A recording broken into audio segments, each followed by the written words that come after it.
भगवंताला. अहो आज लाखो वारकरी आपले भोळे बाबडे वारकरी ज्ञानोबारायांच्या तुकोबारायांच्या गजरामध्ये हसत नाचत जातात हो. देवाला म्हणजे काय लागते हो? फक्त देव भाव पाहतो महाराज. कोणाचं किती पाठ अंतर आहे, कोण किती मोठा गायक आहे हे नाही देव बघत.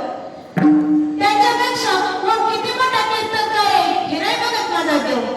देव हा भोळ्या बाबड्या लोकांना प्राप्त होतो महाराज, कारण की त्यांचा भाव शुद्ध असतो. आणि मग त्या गजेंद्राने भगवंताची स्तुती केली महाराज.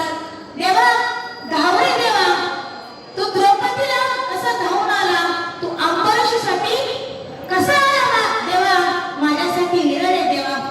अहो माझ्या वैकुंठाच्या मालकानं ऐकला आणि क्षणाचा विचार करता त्या गजेंद्रापाशी आले आणि गजेंद्राचा उद्धार केला महाराज. नवे नवे